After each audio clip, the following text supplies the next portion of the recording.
தமிழன் தொலைக்காட்சி சொந்தங்களுக்கு கிறிஸ்டோபர் தாஸின் அன்பு வணக்கங்கள். இன்றைய அரசியல் அரங்கம் நிகழ்ச்சிக்காக நம்முடன் இணைந்திருப்பவர் விசிகாவின் செய்தி தொடர்பாளர் தூகா பகலவன் இணைந்திருக்கிறார். அவரோடு நிறைய விஷயங்கள் நம்ம பேசலாம். தொடர் வணக்கம். வணக்கம். ரொம்ப மகிழ்ச்சி, நீண்ட இடைவெளிக்கு அப்புறம் உங்களை சந்திக்கிறேன்னு நினைக்கிறேன். மத்தியில் ஆளக்கூடிய பாஜக தமிழகம் என்று எடுத்துக்கொள்ளும் போது நம்ம திராவிட முன்னேற்ற கழகத்தை எதிர்ப்பது அல்லது திராவிட முன்னேற்ற கழகத்தின் மீதான கோபத்தை விட பல மடங்கு அதிகமாக விசிகா மேலே தான் இருக்குது. ஏன்னா பாஜகவை மிக கடுமையாக எதிர்க்கக்கூடிய ஒரு நிலைப்பாடு விசிகா எந்த நேரத்திலும் அதை சமரசம் செய்து கொள்வதில்லை. சமீபத்தில் இந்த வக்ஃபு சட்ட திருத்த மசோதா நீண்ட நெடிய விவாதத்திற்குள்ளாக அல்லது விவாதத்துக்கு பிறகு அரங்கேற்றப்பட்டிருக்கிறது. இருந்தாலும் அந்த மசோதா வரும்போது நிறைய திருத்தங்களை முன்வைத்த எதிர்க்கட்சிகள், விசிகா உள்ளிட்ட கட்சிகள், அது ஏற்றுக்கொள்ளப்படவில்லை. தற்போதும் சட்டம் அமலாகிவிட்டது. இருப்பினும் தமிழகத்தில் அல்லது இது எதிர்க்கக்கூடிய கட்சிகள் எதிர்த்து கொண்டே இருக்கிறது. விசிகாவும் கடுமையாக எதிர்ப்பு நிலைப்பாடோடு இருப்பதை நாம் பார்க்க முடிகிறது. இதை எப்படி பார்க்கலாம்? தமிழின் தொலைக்காட்சியில் மீண்டும் உங்களை நான் பார்ப்பது நீண்ட இடைவெளிக்கு பிறப்பாது நானும் மகிழ்ச்சி அடைகிறேன். ஏன்னா மக்களுக்கு இது என்னென்னு கேட்டால், பாஜக அரசு என்றைக்கு தலைமை பொறுப்பேற்று இந்த நாட்டை ஆளுவதற்கான நாற்காலியில் உட்கார்ந்ததோ அன்றிலிருந்து இன்று வரை நாட்டு மக்கள் மிகப்பெரிய அச்சத்துக்குள்ளாகத்தான் இருக்கிறார்கள். குறிப்பாக சொல்லணும்னா கிறிஸ்தவ பெருங்குடி மக்களும் இஸ்லாம் பெருங்குடி மக்களும் தாழ்த்தப்பட்ட பட்டியலின மக்களும் தான் இதில் பெருவாரியாக பாதிப்புக்குள்ளாகின்ற மக்கள். அதிலையும் குறிப்பாக பார்த்தீங்கன்னா உழைக்கின்ற மக்கள். பாஜகவுடைய சட்டத்திட்டங்கள் அத்தனையுமே உழைக்கின்ற மக்கள் மீது தான் விலைவாசி உயர்வு, ஜிஎஸ்டி வரி, பணம் நோட்டு மாறுதல், இப்போ வக்வாரிய சொத்துக்களை முடக்கம் செய்வது. அதாவது வக்வாரிய சொத்தை எதனால் முடக்கிறாங்களோ இது வரைக்கும் தெளிவான கருத்து இல்லை. இப்போ எல்லாருமே ஒரு ட்ரஸ்ட் ஒன்று வச்சுருப்பாங்க. பட் அந்த ட்ரஸ்ட்டில் இருக்கிறவங்க எனக்கு விருப்பப்படாத என்னுடைய சொத்தை நான் யாருக்கு வேணாலும் எழுதி கொடுப்பேன். ஒருவேளை என்னுடைய கார் ஓட்டுநர் கூட இருக்கிறாருன்னு வச்சுக்கங்களேன், எனக்கு சொத்து நிறைய இருக்குதுன்னு சொன்னாக்கா அவருக்கு ஒரு 2 ஏக்கர் கூட எழுதி கொடுப்பேன். அவரே உனக்கு எழுதி கொடுத்தாரு, அதை எனக்கு கொடுன்னு கேட்க முடியுமா? அப்படி தான் இவங்க கேட்குறாங்க. வக்ஃபு சட்டத்துக்கு அவங்க சொத்து யாரோ எழுதி கொடுக்குறாங்க. நான் எழுதி கொடுக்குறேன், நான் விருப்பப்படுறேன்னு எழுதி கொடுக்குறேன். நான் ஆன்மீகத்தில் எனக்கு ரொம்ப நம்பிக்கை இருக்குது, அந்த நம்பிக்கை தரேன். கிறிஸ்தவ மதத்தை தராங்க, ஏன் இந்து மதத்தை தரலையா? இந்து மதத்தில் பல கோடி சொத்துக்கள் எல்லோருமே இப்போ பெரிய முதலாளி, பண்ணை முதலாளி தான் எழுதி கொடுத்துட்டு போயிருக்கிறாங்க. அனாதான சொத்துக்கள் இந்த நாடு முழுக்க கிடக்குது. அனாதான சொத்துக்கள் என்று சொல்லிட்டு யார் வேணாலும் வச்சுருப்பாங்க. ஆனால் அதை உரிமை கோர முடியாது. அவங்க அனுபவிச்சுக்கலாம், அது உரிமை கோர முடியாது. இந்த இந்துக்களுக்கான சொத்துக்கள் எவ்வளோ கோடிக்கணக்கான சொத்துக்கள் இருக்குது. அந்த சொத்துக்கள் எல்லாமே 300 200 வாடகையில் இருக்கிறான். இதே சென்னையில் 200 வாடகையில் இருக்கிறான். எத்தனை வருஷம் பார்த்தோன்னா 150 வருஷம் இருக்கிறான். இப்போ அதெல்லாம் எடுக்க சொல்லுங்கள் பார்க்கலாம், எடுப்பாங்களா? பல கோடி வருமானம் இப்போ வாடகையை கட்டாமல் வச்சுருப்பாங்க. அவங்களாம் யாருன்னு பார்த்தா பாஜகவில் இருக்கிறாங்க, இந்து முன்னணியில் இருக்கிறாங்க. இப்போ இந்து முன்னணின்னு தொடங்குறதுக்கு காரணமே இந்த சொத்துக்கள் எல்லாம் பிடுங்கிறதுக்கு தான். நீங்கள் சமீபத்தில் பார்த்தீங்கன்னா பச்சையப்பன் கல்லூரி எதிரில் ஒரு இந்து முன்னணி ஒரு தம்பி ஒருத்தர் கட்சி ஆரம்பித்து அந்த லைனில் இருக்கிற கடையெல்லாம் எடுத்தாங்க, வச்சுருந்தார். பல கோடி சொத்து அது. இன்றைக்கி சேகர்பாபு அதை எடுத்தாங்க, அதை எடுத்தாங்க. நம்ம கோடம்பாக்கம் இப்போ எடுத்தாங்கல்ல. இப்போ இது மாதிரி ஒரு சாதாரண தம்பி அவர் ஒரு இந்து முன்னணி போன உடனே இந்த மாதிரி வேலையை பார்க்குறாரு. இது மாதிரி சொத்துக்கள் இருக்குது. எப்போது வக்வாரிய சொத்துக்களுக்கு அவங்க மதத்துக்கு சம்மந்தப்பட்டு கொடுக்குற சொத்துக்களை நீங்கள் கை வைக்கிறீங்கன்னா, இப்போ ஒன்றை தொட்டுட்டு நம்ம அதை வேடிக்கை பார்த்தோம்னா அடுத்ததுக்கு கிறிஸ்தவருக்கு வருவாங்க. கிறிஸ்தவுக்கு என்ன பண்ணுவாங்க, நமக்கு வெள்ளைக்காரன் கொடுத்து பஞ்சமி நிலம் இங்கே இருக்குது, இந்த பஞ்சமி நிலத்தையெல்லாம் நாங்கள் எடுத்துக்கணும். இப்போ ஆல்ரெடி பஞ்சமி நிலம் இந்த மக்கள்கிட்டே இல்லை. ஆல்ரெடி நீங்கள் ஆளுங்கட்சி 2 லட்சம் சொச்சத்துலேருந்து 1 லட்சம் நீங்கள் தான் வச்சுக்கிட்டு இருக்கிறீங்க. யாருக்கிட்ட இருக்கிறது உங்களுக்கு தெரியும், எடுத்து கொடுக்கலாம் பார்க்கலாம். ஏன் கொடுக்க மாட்டேறீங்க? இப்போ பாஜக வக்வாரி சொத்தை எடுக்கணும்னு நினைக்கிறேன். நீங்கள் பஞ்சமி நிலத்தை எடுத்து பஞ்சமி நிலம் கொடுங்களேன், தாழ்த்தப்பட்ட மக்களை கொடுங்களேன். ஏன் கொடுக்க மறுக்கிறீங்க? சொல்ல மறுக்கிறீங்க, பேச மறுக்கிறீங்க, பேசக்கூட மறுக்கிறீங்களே. அப்போது உங்களோட நிலைப்பாடு என்னவாக இருக்குது? இந்த ஒடுக்கப்பட்ட மக்களை மீண்டும் ஒடுக்குவது தான் சாதி ரீதியான சிந்தனை மேலும் உருவாக்குவதற்கான திட்டமிடல் இருக்கின்றதால் தான் விடுதலை சிறுத்தைகள் புரட்சியாளர் அம்பேத்கர் கொள்கை வழியில் ஒரு கடுகளகும் நகராமல் சமரசம் இல்லாமல் எதிர்கொள்கிறோம். இப்போது இந்த வக்ஃபு சட்டத்திருத்த மசோதா தொடர்பாக பேசும்பொழுது பாஜக தரப்பில், அது மத்திய அரசாங்கம் தரப்பில் வைக்கப்படுகின்ற வாதம், கொடுக்கப்படுகின்ற விளக்கம் என்பது, உங்களுடைய மதத்திற்குள்ளாக நாங்கள் வரவே இல்லை, ஒரு கான்ஸ்டியூஷனில் ஒரு ஆர்கனைஸ்டு பண்ணுறோம், அதாவது இந்த மாதிரியான சில சிக்கல்கள் இருப்பதை சரி செய்வதற்காக தான் இந்த சட்டத்திருத்த மசோதா. இதற்காக ஏன் உடனே பாஜகவை நீங்க ஃப்ரேம் பண்றீங்க அப்படின்றது நான் சொல்றேன். அதாவது தரப்பு பதிலா இருக்கு. வக்வாரி சட்டத்தில் மட்டும் தான் அந்த சொத்து இருக்குது, அதை தான் நீங்க ஃப்ரேம் பண்ண வருவீங்களா? இங்கேயே குமிஞ்சு கிடக்கிறத நீங்கள் பிரேம் பண்ணுங்கன்ற நான் என்ன சொல்கிறேன்னா, என் வீட்டில் இருக்கிற குப்பையை முதல்ல சுத்தம் பண்ணிக்கணும். அடுத்த வீட்டில் நாட்டுற விஷயத்தை பற்றி எனக்கு நான் கவலை. என் வீட்லேயே குப்பை கூலமாக நாற்றம் இருக்குது. இங்கே இதையே சரி பண்ணுறதுக்கு இன்னும் நீண்ட நெடிய பயணம் தேவை. இப்போ என்ன பாதிப்பை வந்து இஸ்லாமியர்கள் எதிர்கொள்வார்கள்னு சொல்கிறீங்க? இப்போ இதை நீங்கள் விரும்புகிறீங்களோ இல்லையோ பகலவன், நம்ம வந்துருச்சு. சரி, இப்போ என்ன பாதிப்பை நம்ம வந்து இங்கே இதனால் என்ன நம்ம பாதிப்பை எதிர்கொள்ள போகிறார்கள் அதாவது இஸ்லாமியர்கள்? நான் இப்போ இந்த பாதிப்பு எங்கெங்கே தொடங்குதுன்னா, ஒரு சாதாரண ஒரு மாட்டிறைச்சியில் தொடங்கி கோமாதாவை கொண்டுட்டான், கோமாதாவை சாப்பிட்றான்னு சொல்லி கொலை பண்ணுறீங்க. கொலை பண்ணீங்களா இல்லையா? ஒருத்தர் மாட்டிறைச்சி வச்சிருந்தார், சமைச்சு வச்சு அடித்தே கொண்ட சம்பவங்கள் இருக்கிறது. ஒரு குடும்பத்தோடு கொண்டு சாகச்சிட்டிங்க. இப்போது உங்களை இப்போ இன்றைக்கி வந்து மசூதிகளை வந்து இடிக்க போகிறதுக்கு இப்போ நம்ம டெய்லி டிவியில் பார்த்துக்கிட்டு இருக்கோம். ஏற்கனவே நீங்கள் ராமர் இது கோவில் கட்டுறதுக்கு பாபர் மசூதி இடித்து பெரிய கலவரத்துப்படி ராமர் இங்கே தான் பிறந்தார், இங்கே தான் இருந்தது, உள்ளே நோண்டி பார்த்தா அங்கே கோவில் இருக்குன்னு சொன்னீங்க. நோண்டி பார்த்தீங்க, நோண்டி பார்த்ததுக்கு எந்த அடையாளமும் இல்லை, ராமர் பிறந்ததுக்கு எந்த அடையாளமும் இல்லை. நீதிமன்றமே அதை சொல்லியிருக்கு, அதுக்கான சின்ன சான்று கூட இல்லை அப்படின்னு சொல்லிட்டு அதே நீதிமன்றமே நீங்கள் வேறு ஒரு இடத்துல கட்டிக்குங்க, இதை இந்துக்களுக்கு விட்டுருக்குன்னு சொல்லி. அப்போது இங்கே நியாயம் இல்லை. அப்போ பயம் இருக்குது எங்களுக்கு, எங்களை காப்பாற்றுறதுக்கு யார் இருக்கிறான்ற கேள்வி தான், அந்த அச்சம்தான். எதையுமே பாஜக சொல்கிறதுக்கு எங்களால் நம்ப முடியல. நீ பிரேம் பண்ணுறன்னு சொல்கிறேன், ஒருவேளை உண்மையாக இருந்தாலும் நம்ப முடியலன்னு சொல்கிறீங்க. நம்ப முடியல. நீ உங்களுடைய செயல் ட்ராக் ரெக்கார்ட் அப்படி இருக்கு. நீங்கள் பண்ணி வச்சுக்கிற செயல்கள்லாம் வந்து எங்களை அச்சம் கொள்ள வைக்குது. நீங்கள் சரியாக சொல்கிறீங்கன்னு சொல்லும்போது சரியாக இருக்கிற மாதிரி தெரியுது, ஆனால் பண்ணுறது இல்லாமல் என்னவா இருக்குது? இதுதான் இப்போ வந்து இதில் வந்து அக்பர் இதில் வந்து இப்போ போயிட்டு இதில் மகாராஷ்டிரா கை வைக்க பார்க்குறீங்க. அங்கே வந்து என்ன பண்ண போகிறீங்கன்னு சொல்லி தெரியல. இதைத்தான் நாங்கள் விடுதலை சிறுத்தைக்கு நாங்கள் இந்த தலைவர் நான் சொல்கிறேன்னா, 400 ஆண்டுகளுக்கு முன்பே இங்கே இஸ்லாமியர்கள் ஆண்ட மண் இது. அப்படி அவங்க மதமாற்றம்னு நினச்சிருந்தா, முஸ்லீம் நாடுன்னு அவங்க நினச்சிருந்தாங்கன்னா இது இஸ்லாம் நாடாவே உருவாக்கியிருப்பாங்களே. அப்படி அவங்க ஒரு இடத்துல சொல்லலையே. 400 ஆண்டுகளுக்கு முன்னாடி நீங்கள் எத்தனை ஆண்டுகள் ஆகுது ஆட்சி வந்து? சரி, பிஜேபி தொடங்கி ஆர்எஸ்எஸ் தொடங்கி எத்தனை ஆண்டுகள் ஆகுது? கணக்கு எடுத்து பார்ப்போம். அப்போ இதுதான் இங்கே பிரச்சனை. நீங்கள் உங்களுடைய செயல் திட்டங்கள்லாம் என்னவாக இருக்குதுன்றது தான் பிரச்சனை. இங்கே நீங்கள் வந்து மிகப்பெரிய தீவிரவாதிகள்னு சொல்லி ஒரு சமூகத்தை நீங்கள் காட்டுறீங்க, ஆனால் தீவிரவாதம் செய்யறது நீங்கள் தானே. வெளிப்படையாக இல்லை, போலீஸ் அடிக்கிறீங்க, வீடு பூந்து கொலை பண்ணுறீங்க, ஒரு பொண்ணு ஒரு ஆணும் உட்காந்து பேசினான்னா அவனை அடித்து துன்புறுத்துறீங்க. இதையெல்லாம் செய்கிறது யார்? நீங்கள் தானே.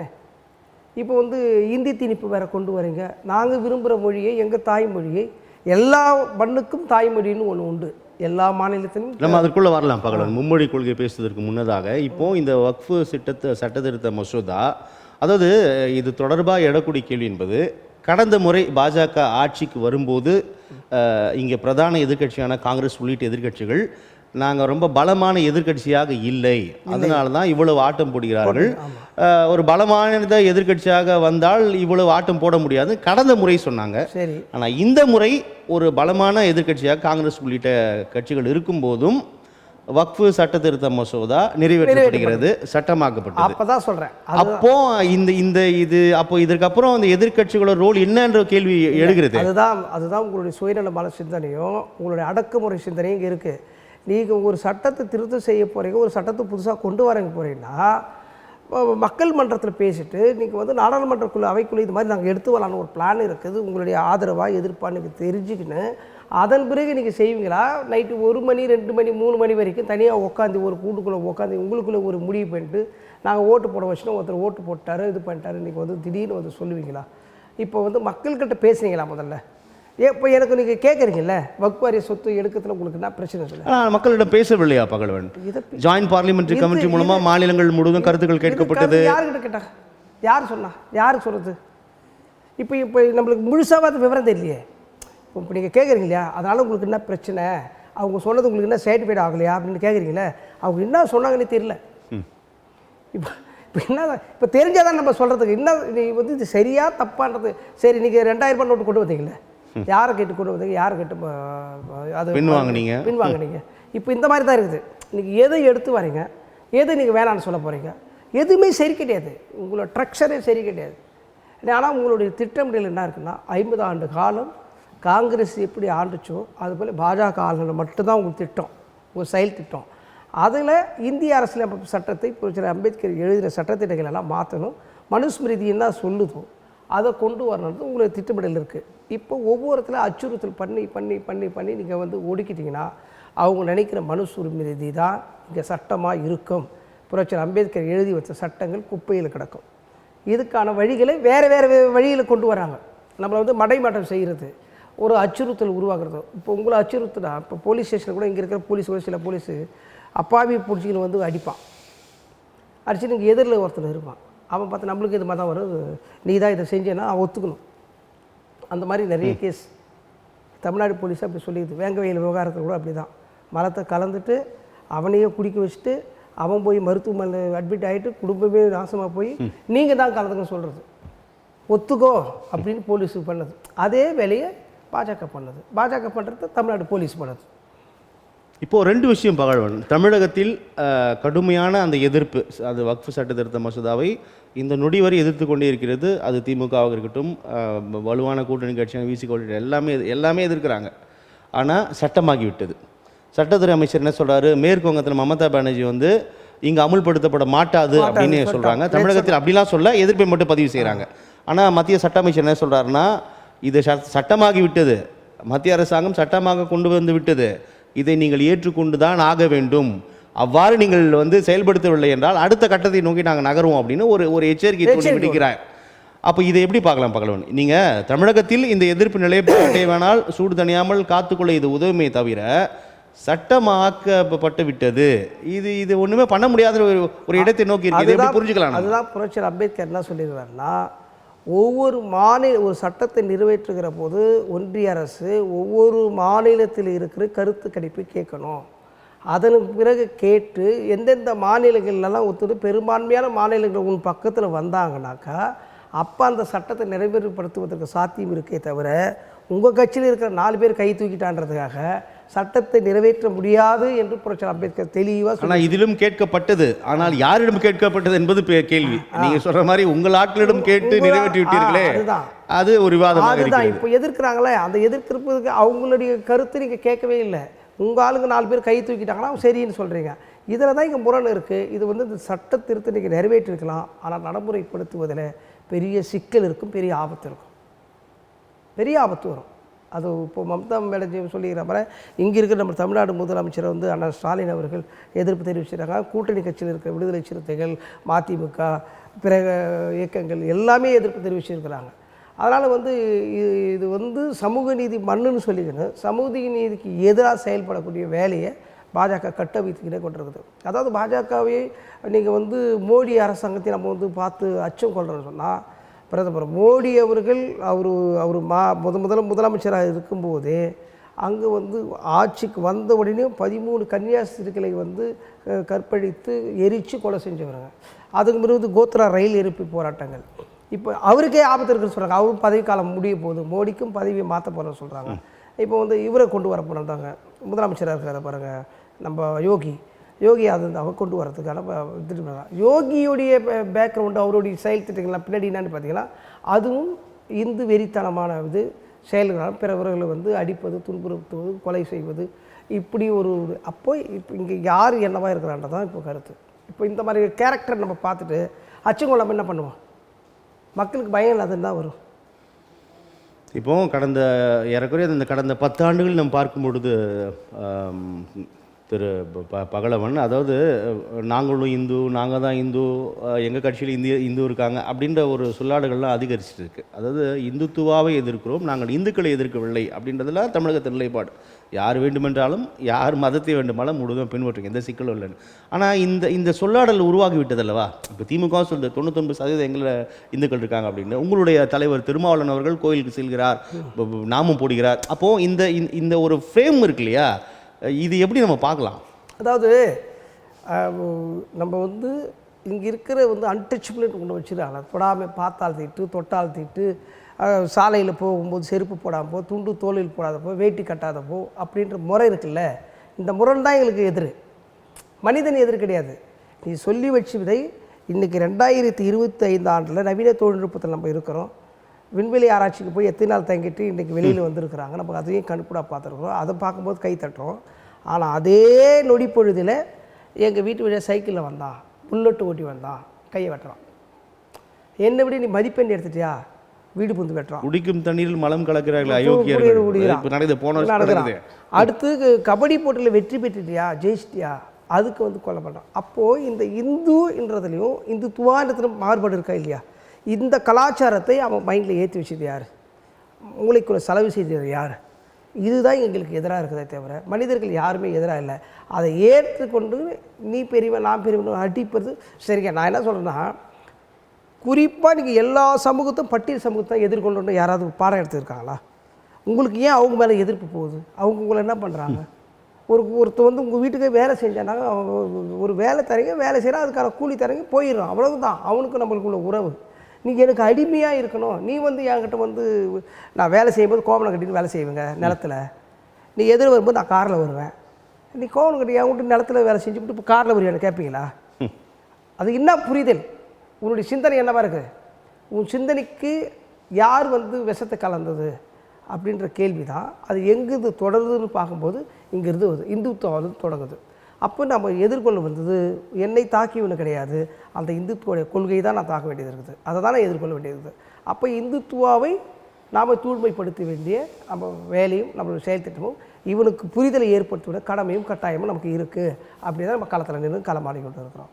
சமூக நீதியை பேசக்கூடிய திமுக, அதாவது பேசுவதாக சொல்லக்கூடிய திமுக, அதன் கூட்டணியில் பெரும்பாலும் தொடர்ந்து பயணிக்கக்கூடிய விசிக.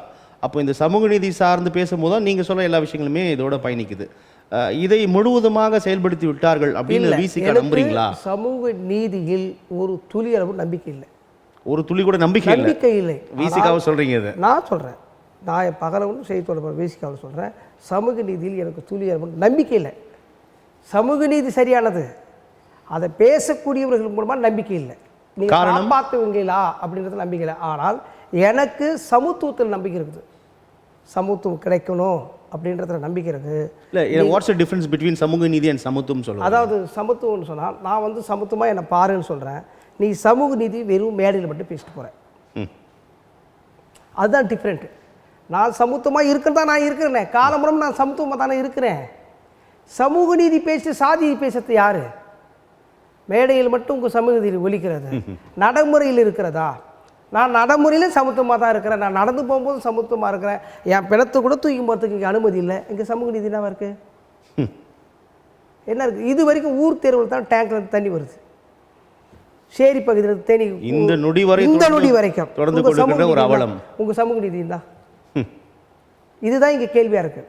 நீங்கள் வந்து பெரியாரிசம் கொள்கை கூட பேசுகிறீங்க. பெரியாரிவாதிகளை பார்த்து கேட்குறேன் நான், இது கொச்சைப்படுத்துவதற்கோ குறைத்து வந்து அவங்கள வந்து பெரியார் விமர்சனம் அல்ல, புரிகிறது, விமர்சனம் கிடையாது, நடைமுறையில் இருக்கிறது சொல்கிறேன். நடைமுறையில் இருக்கிறது சொல்கிறேன். பெரியார்வாதிகள் இதுவரையில் ஊர் தெருவில் இருக்கிறாங்க. நான் பெரியார்வாதி, அந்த சேரி இருக்கிற சுடுகாட்டில் பொதின்னு யாராவது சொல்லியிருக்காங்களா? சேரி தெருவில் ஒருத்தர் இருப்பான், பெரியார் கட்சிக்காரன், அவன் செத்துட்டான், ஊர் தெரு சுடுகாட்டுக்கு வந்து பொதிப்பான் என் கட்சிக்காரன். யாருக்காவது வந்து நீங்கள் வீதியில் நின்று போராடி இருக்கீங்களா? அப்படி எட்டு பார்த்தீங்கன்னா மாற்றிருக்கீங்களா? அப்போ தானே மாறுதல் வரும். அது மாதிரி செத்த பிறகு நான் அதை கூட கேட்கல, செத்துட்டு இந்த வழியாக போகிறதுக்கு கூட அனுமதி இல்லைன்னு சொல்கிற பாரு. அப்போ உங்கள் சமூக நீதி என்ன? உங்கள் சமூக நீதி அப்போ என்ன பண்ணுது? அப்போ கேள்விக்குறியாக இருக்கா இல்லையா? இதுதான் டிஃப்ரெண்ட். நான் எப்பவுமே சமத்துவமாகிறேன். எனக்கு எந்த வண்ணமும் கிடையாது, எந்த எண்ணமும் கிடையாது. நான் தூய்மையாக இருக்கிறேன். நீ என்ன எதுக்கு டிஃப்ரெண்ட் பண்ணுற? என்ன சார், நான் என்ன டார்கெட் பண்ண வேண்டிய உங்களுக்கு? நீங்கள் யார் சார்? இங்கே எல்லாமே தொழிலாளி, எல்லாமே முதலாளி. பணம் கூடுதலாக எனக்கு குறைவாக இருந்தால் நான் இன்னொருத்தர்கிட்ட வேலைக்கு போவேன். நான் குறைவாக வச்சுருந்தா எனக்கு கீழே ஒருத்தர் வேலைக்காரி எனக்கு ஒருத்தர் இருக்கிறார், அவருக்கும் கீழே ஒருத்தர் இருப்பார். எல்லாருமே இங்கே முதலாளி, எல்லாருமே தொழிலாளி.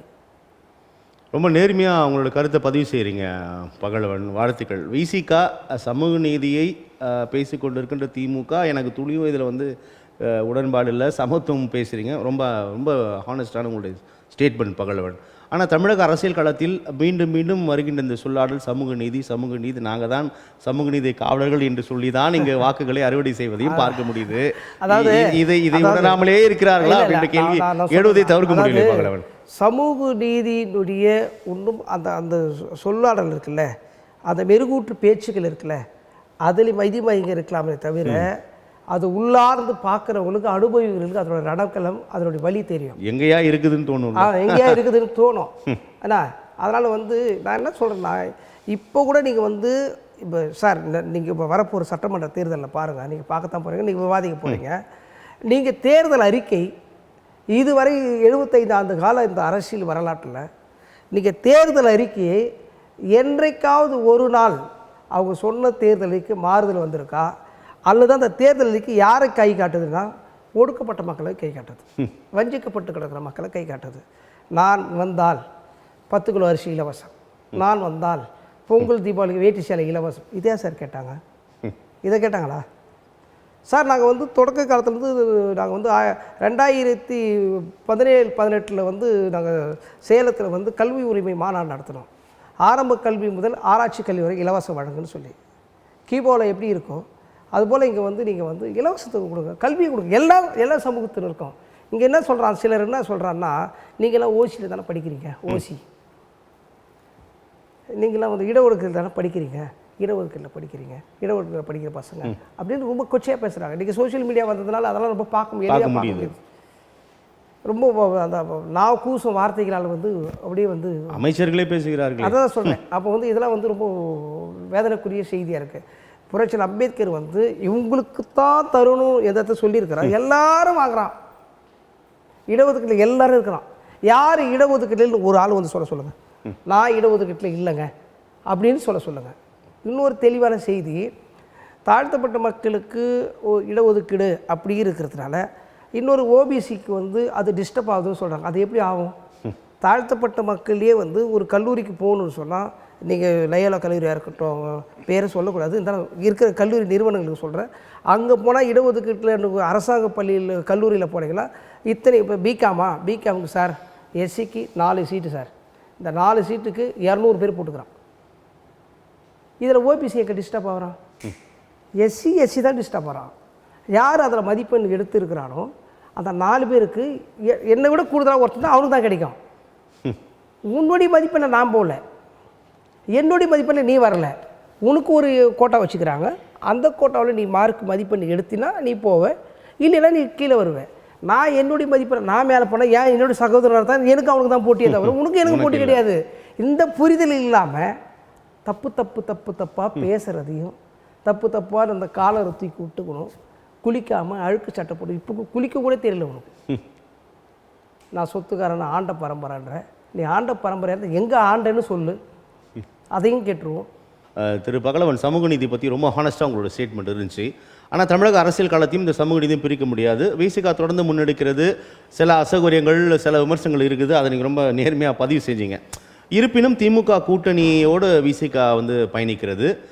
இதுவரை இல்லாத அளவிற்கு தமிழகத்தில் மட்டுமல்லாது நீங்கள் குறிப்பிட்டது மாதிரி மாநில உரிமைகள் மத்திய அரசாங்கத்தால் தொடர்ந்து வஞ்சிக்கப்பட்டு வருகிறது அப்படின்ற ஒரு குரல்கள் தமிழ்நாடு முன்னெடுத்தாலும் கூட பெரும்பாலான பாஜக ஆளாத மாநிலங்களில் இந்த குரல்கள் அதிகரித்து வருவதை பார்க்க முடியுது. ஆனால் இது ஏதோ நேற்று இன்னைக்கோ இல்லை, தொடர்ந்து பாஜக கால்பதித்த போதே இந்த சிக்கல்கள் ஆரம்பமாகிவிட்டது. இது எப்படி எதிர்கொள்ள போகிறது? ஏன்னா நான் முன்னமே சொன்னேன், இந்த வக்ஃப் சட்டத்திருத்த மசோதா நீங்கள் விரும்பினாலும் விரும்பாட்டாலும் சட்டமாயிடுச்சு. அப்போ இந்த ஒரு போக்கு எப்படி பார்க்கலாம் பகலவன்? அதாவது வக்ஃப் சட்டங்கள் நிறைவேற்றப்பட்டிருக்கலாம், ஆனால் அதை நடைமுறைப்படுத்துவது கண்டிப்பாக சாத்தியம் இல்லை. அதை திரும்ப பெறுவாங்கன்றது நம்பிக்கை உண்டு. நிச்சயமாக திரும்ப பெறுவாங்க. ஏன்னா இது இந்த நம்ம இந்தியாவுக்குள்ளே இருக்கிற பிரச்சனையாக இது மாறாது. உலகம் தழுவிய அளவில் இஸ்லாம் பெருங்குடி மக்கள் மத்தியில் இது உலகம் தழுவிய அளவில் இருக்குது, இந்தியாவில் மட்டும் இருக்குல்ல.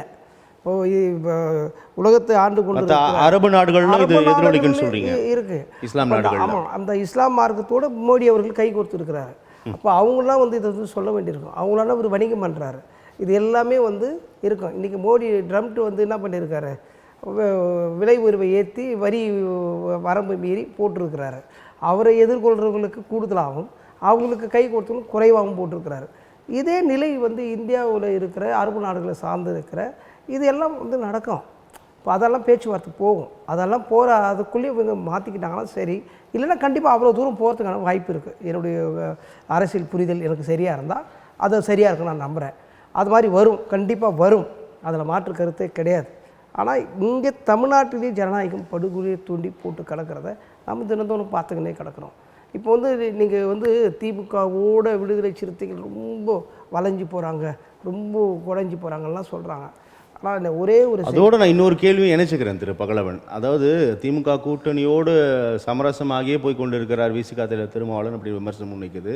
அதோட சமீபத்தில் பார்க்கும்போது தமிழக வெற்றி கழகத்தோட வரவு தொடர்பாக பேசுகிறாங்க. அந்த வருகை தொடர்பாக பேசும்பொழுது எப்பா நேற்றுக்கு தான் கட்சி ஆரம்பித்து இன்றைக்கி தான் வராரு, ஆனால் அவரே 50 சீட்டு அதிமுக கேட்குறாரு, ஆட்சி எப்படி பண்ணுறாரு. ஆனால் ஒரு ஏறக்குறைய ஒரு அரை நூற்றாண்டுக்கு சொந்தக்காரரான விசிக கட்சி தமிழகத்தில் இந்த பிரச்சனை அந்த பிரச்சனையும் அல்ல, மண் சார்ந்த எல்லா பிரச்சனைகளையும் முன்னெடுக்கக்கூடிய ஒரு தலைவர், ஒரு கட்சி. ஆனால் அவர்கள் வந்து மீண்டும் ஒரு 6 சீட்டு 5 சீட்டு 4 சீட்டுகளிலே சுருங்கி போய் இருக்கிறார்களே, இதை உணராமல் இருக்கிறார் அதன் தலைவர் அப்படின்னும் நீங்கள் சொன்ன விமர்சனத்தோடு முன்வைக்கிறாங்க திரு பகலவன். இதையும் நீங்கள் ஏற்றுக்கிட்டே பதிலை சொல்லலாம். அவர் சகோதரர் விஜய் அவர்கள் கட்சி வந்து தொடங்கியிருக்கிறார்ல, இங்கே எப்பயுமே ஒரு புதிய வருகை, ஒரு புதிய முகம், பெரிய முகம், பெரிய மீடியாவில் வந்த முகம் அது. அந்த அந்த கவர்ச்சி. ஆமாம், கவர்ச்சி. அவங்க வந்து வந்து அவர் வந்து கரிஸ்மாட்டிக் ஃபேஸ் உள்ளவர். இப்போ அந்த ஃபேஸ் வந்து நம்ம நேரில் ஃபேஸ் பண்ண போகிறோம். அவர் வந்தால் எப்படி, அவர் சினிமா டைலாக் தான் வந்து மைண்டில் வச்சுருப்பாங்க இப்போ எல்லாருமே. தண்ணி வரலன்னு படம் 10 பேர் தூக்கி போட்டு அடிச்சிடுவார், உடனே தண்ணி வந்துடும். இவங்க எல்லாமே வந்து அரசு மாற்றம் அவர் ஒரிஜினலில் வச்சு மைண்டில் வச்சுருக்க மாட்டாங்க. இப்போ அந்த சினிமா காட்சியில் வந்ததெல்லாம் அவங்க மைண்டில் வச்சுருப்பாங்க.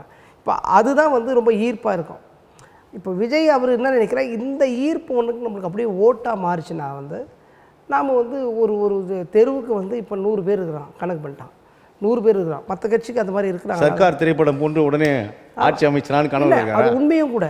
இப்போது ஒரு தெருவில் 100 பேர் நேற்று ரசிகர்கள் நேற்று வந்து புரட்சியாளர் அம்பேத்கர் பிறந்த நாளில் பார்த்தோன்னா ஒரு தெருவில் 3 பேர் சாப்பாடு போடுறான்.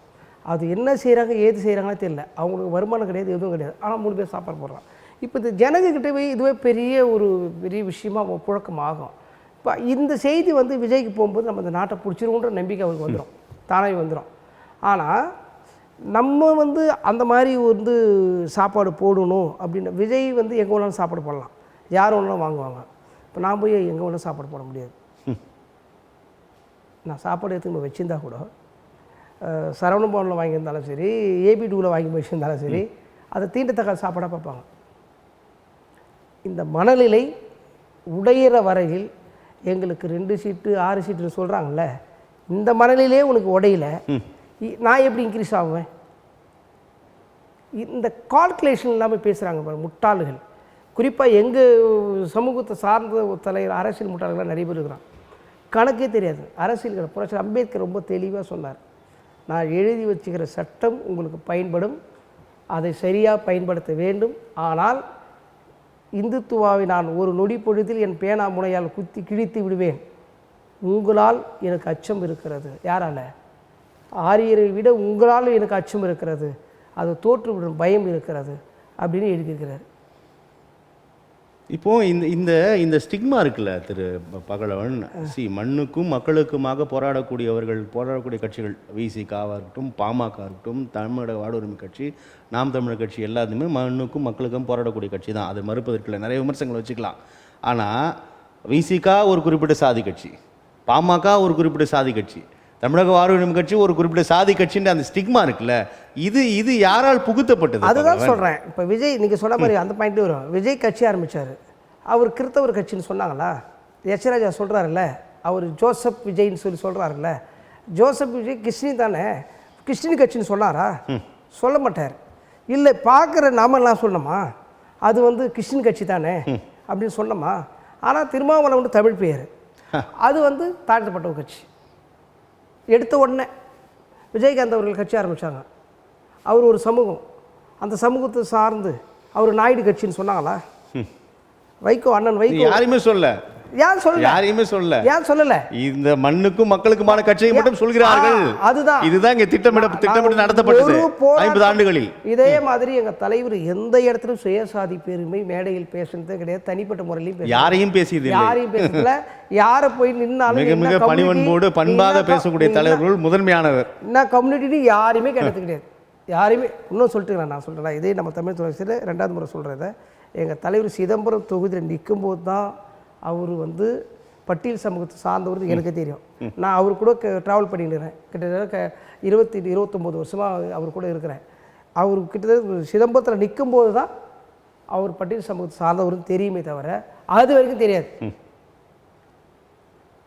மாட்டு சமுதாயத்தை சார்ந்தவர் தான் நாங்களாம் வேலை செஞ்சுருந்தோம். ஏன்னா அவருடைய பேச்சில் எந்த இடத்திலும் சுயசரிதை கிடையாது.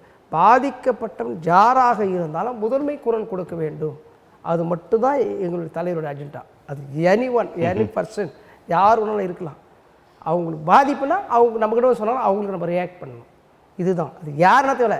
பாமக தொண்டர் ஒருத்தர் விபத்து அடிபட்டு கிடந்தார், அவர் வண்டியிலேட்டு போய் ஏற்றுட்டார். அப்போ நம்ம கட்சிக்காரங்களே வண்டியில் இருந்தவங்க சொல்லிக்கிறான், ஆனால் இப்போ பாமக வீட்டு கட்டின்னு இருக்கிறாரு, இப்போ நம்ம இது எடுத்து போனால் இது ஒரு பிரச்சனை கிளப்பி விட்டுற போகிறாங்க அப்படின்னு சொல்லும்போது அப்படி என்ன சொல்லிடுறாங்கன்னா, அப்படி வந்தால் வந்துட்டு போவோம், உயிருக்கு போகிறாங்க, முதல்ல நம்ம காப்பாற்றுவோம் அப்படின்னு சொல்லிட்டு. அந்த மாதிரி தான் தலைவர். எங்களுக்கு எந்த இடத்துலையும் நெருடல் கிடையாது. மக்களுக்காக இருக்கிறோம், மக்களுக்காக உழைக்கிறோம், மக்கள் களத்தை தினந்தோறும் இருக்கிறோம், சும்மாலாம் கிடையாது. பட்டியல் நீ சொன்ன மாதிரி கூட வருவோம். தாழ்த்தப்பட்ட மக்கள் கட்சிகள் எத்தனையோ கட்சிகள் ஆரம்பிச்சுக்கிறாங்க.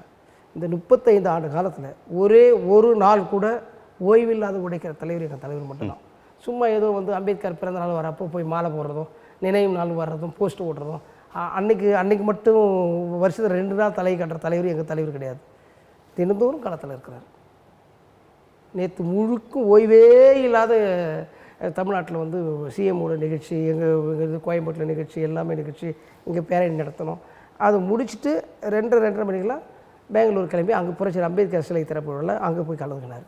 அங்கே கலந்து அங்கே நிகழ்ச்சியில் முடிச்சுட்டு ஒரு நாளின் சில மணி நேரங்கள் தான் அவர் தூங்குவார் அப்படின்றது பத்திரிகையாளர் எல்லாமே நன்கு அறிவோம். அது மறுப்பது நிலம் நேரடியாக நம்ம களத்தில் பார்த்துருக்கோம். உங்களுக்கு பெருவாரியாக கண்டிப்பாக தெரியும் அவரை பற்றியான செயல்பாடுகள்.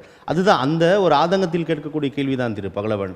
எவ்வளோ ஒரு வலிமையான தலைவர், களத்தில் மண்ணுக்காகவும் மக்களுக்காகவும் தொடர்ச்சியாக பல ஆண்டுகளாக போராடக்கூடியவர்களுக்கான ஒரு அதிகாரம் இருக்கு இல்லையா, அது அது அது அது எப்போது மிக சரியாக வரும்ன்ற ஒரு எதிர்பார்ப்புடன் கூடிய கேள்விதான். அதுக்கு தான் சொன்னார் எங்கள் தலைவர். அதுக்கு சொல்ல சரியாக நீங்கள் கேட்ட கேள்வி சரியாக சொல்லியிருப்பார்.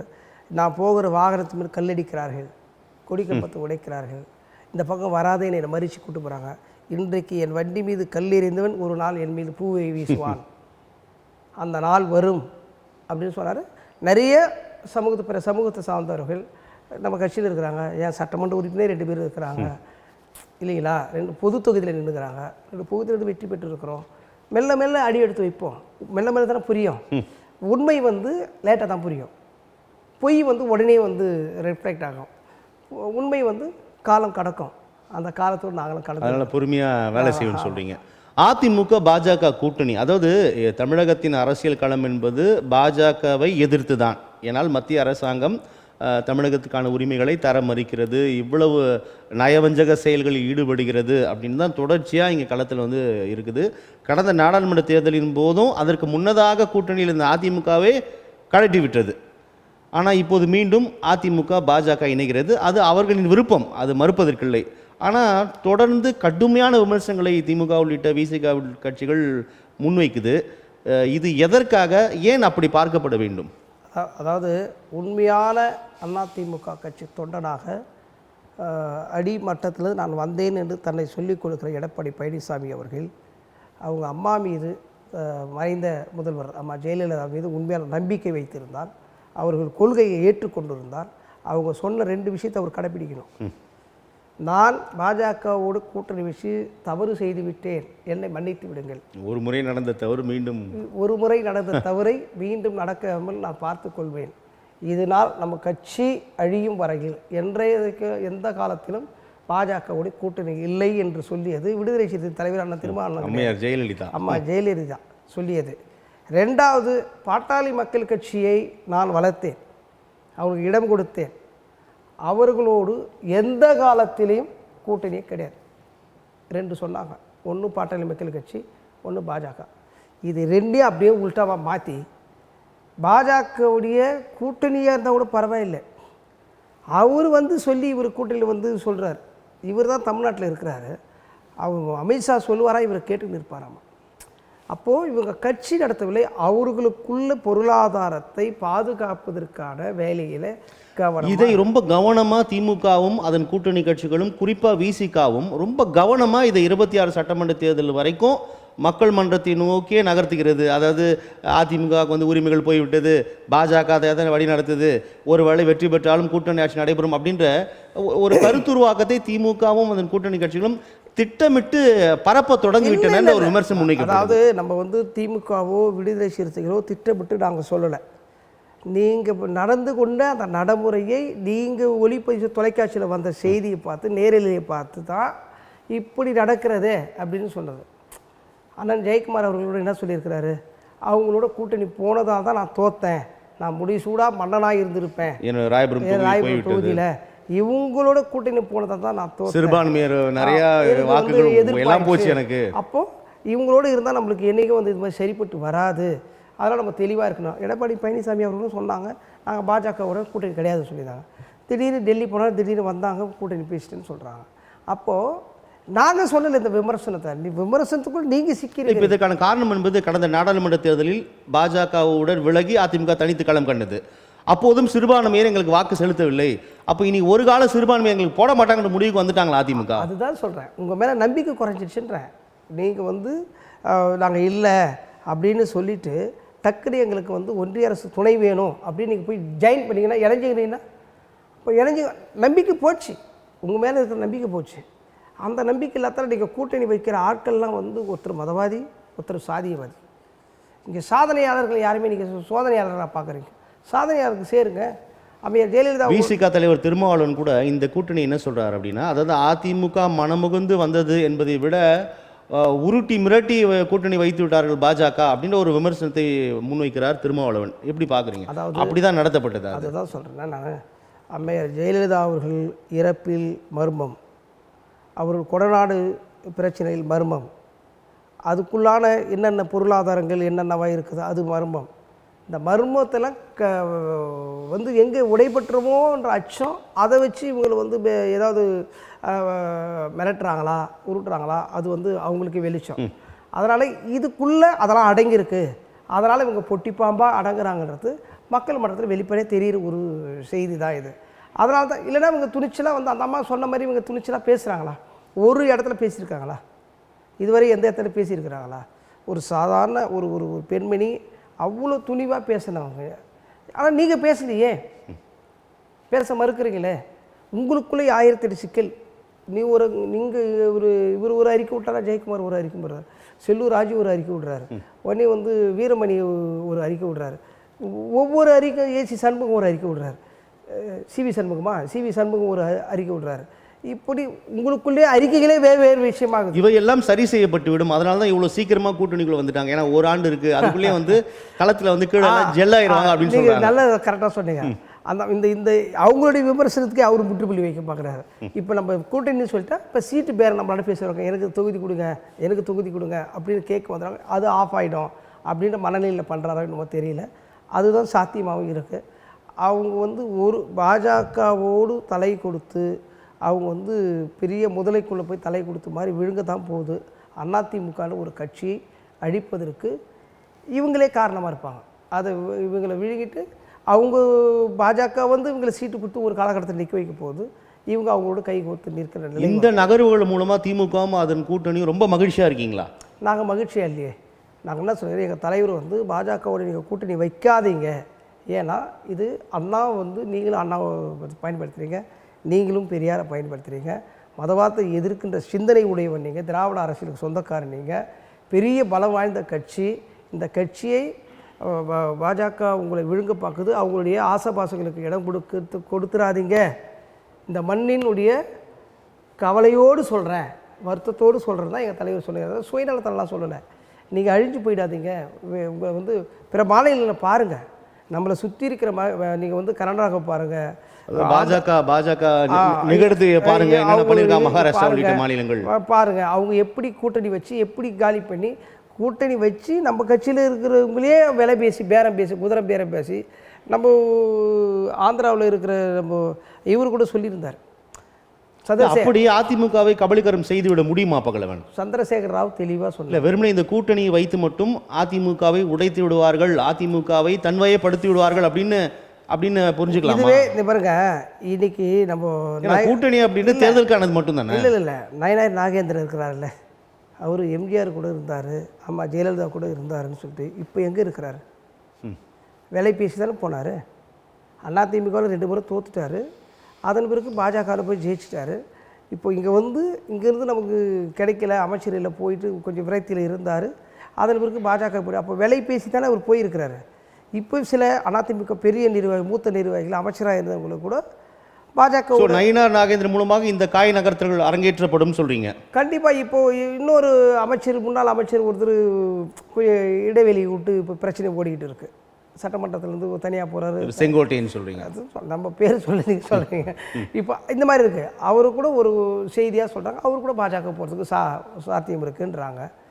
போகலாம் இல்லைங்களா?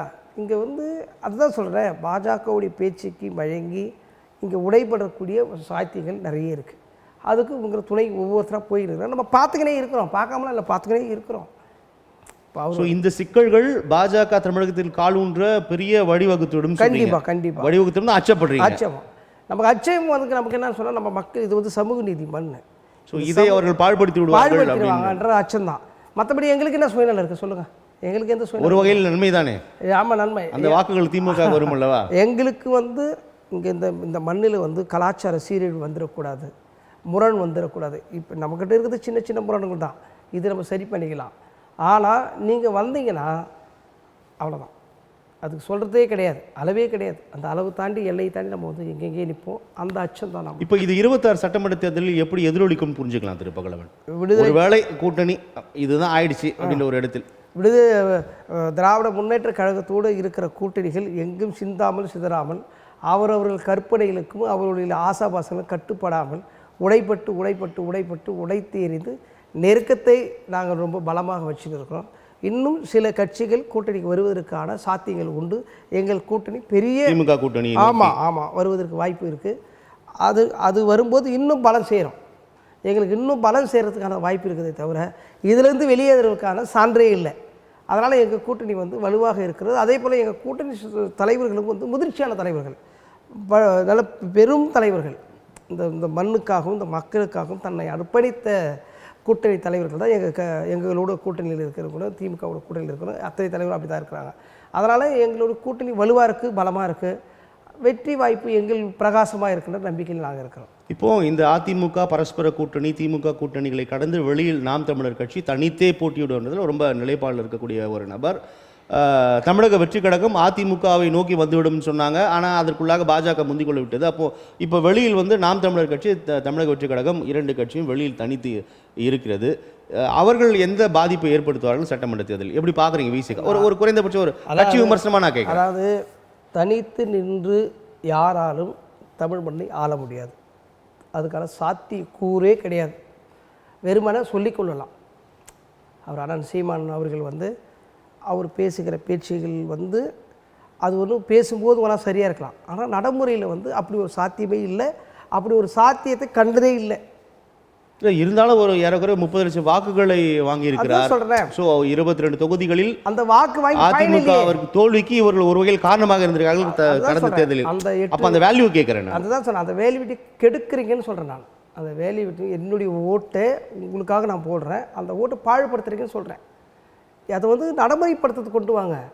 நீங்கள் பேசுகிற பேச்சுக்கள் எல்லாம் நான் அவை குறிப்பில் வரணும்னு சொல்கிறேன், வெறும் காத்தோட்டில் போயிடக்கூடாது. இப்போ எங்கள் சட்டமன்ற உறுப்பினர் 4 பேர் பேசிக்கிறாங்க, என்னென்ன சட்டம் நீங்கள் விடுதலை செய்து பண்ணீங்கன்னு சொன்னால் சட்டக்குறிப்பில் போய் எடுத்துப்பார். அங்கே என்ன நாங்கள் பேசிக்கிறோம், நாங்கள் ஏன் போய் சொல்கிறோம், அங்கே அவை குறிப்பில் இருக்குது, போய் பாருங்கள். நாடாளுமன்றத்தில் எங்கள் தலைவர் என்ன பேசுகிறார், எங்கள் அண்ணன் ரவிக்குமார் என்ன பேசுகிறார், போய் பாருங்கள். சட்டக்குறிப்பில் ஏறணும், அப்போ தான் மக்களுக்கு அது போய் சேரும்.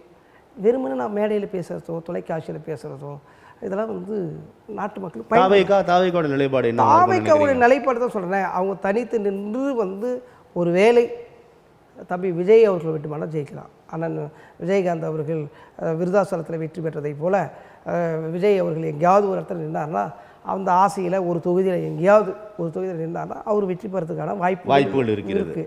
மற்றபடியெலாம் வந்து அதுக்கெலாம் வந்து ரொம்ப லேட்டு வருங்க. அந்த தம்பிகளுக்கு முதல்ல வந்து ஓட்டு முறை என்னான்னு தெரியுமா, பூத்து முறை என்னான்னு தெரியுமா? நாங்களே 35 ஆண்டு காலம் கட்சியில் இருக்கிறோம், எங்கள் தலைவர் இன்னும் உங்களுக்கு விவரம் பத்தலைன்றார். இன்னும் நீங்கள் இன்னும் தெளிவாக தமிழகத்தின் அரசியல் களம் அப்படி இருக்குது, எப்படி மாறிடுச்சுன்னு சொல்லி ஒவ்வொரு நாளும் தொழில்நுட்பம் வளர்ந்துக்கினே இருக்குது. தொழில்நுட்ப ரீதியாக தான் வந்து இப்போ யாராவது ஒரு திமுகவே இந்த நாட்டை ஆண்ட கட்சி ஒரு சப்ஜெக்ட் ஒரு ஆளை போடுது, நம்மளுடைய யூகம் எப்படி பண்ணலாம், ஒரு ஆளை போட்டாங்கல்ல, பல நூறு கோடிகளில் செலவு செயல்படுத்தி பண்ணி போட்டாங்கல்ல. இப்போ அவர் விஜய் கிட்ட போயிட்டாரு சொல்கிறாங்கல்ல, மோடி கிட்ட வேலை பார்த்தாரு சொன்னாங்கல்ல, அவரே தேர்தல் நின்று போட்டு தோற்று போயிட்டு வந்தார்ல. அப்போ இந்த யூகமும் தப்பாக இருக்குது, யூகமும் தேவைப்படுது. ஒரு இப்போ கட்சிக்காரனை நம்பாத யாரோ ஒருத்தனை தேட வேண்டிய சூழ்நிலைக்கு கட்சியுடைய அரசியலோட நிலைப்பாடு மாறி இருக்குது. அண்ணா பேசுவார், கலைஞர் பேசுவார், ஜெயலலிதா அம்மா பேசுவாங்க, எம்ஜிஆர் பேசுவார், வைகோ பேசுவார், அண்ணன் திருமாவளவன் பேசுவார்னு பேச்சுக்களுக்காக கூட்டம் கூடிய காலங்கள் போய் இன்றைக்கி வேறு விதமாக சோஷியல் மீடியாவில் பேச வேண்டிய நிலைமைக்கு தள்ளப்பட்ட தலைவர்கள்லாம் எதில் பேசுகிறாங்க, முகநூல் நேரலில் பேசுகிறாங்க.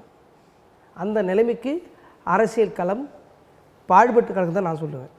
பாடுபட்டு தான். ஏன்னா அப்படி தான் வந்து பார்க்குறாங்க. ஏன்னா அவனுக்கு வந்து அந்த சோஷியல் மீடியா தான் அவன் பார்க்குறான், என்னுடைய உழைப்பை பார்க்க மாட்டான்.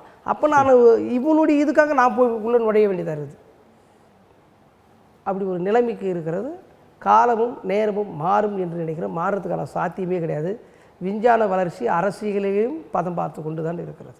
நன்றி பகலவன், உங்கள் வருகைக்கு உங்கள் கருத்து பகிர்வுக்கு மிக்க நன்றி. நன்றி நன்றி நன்றி.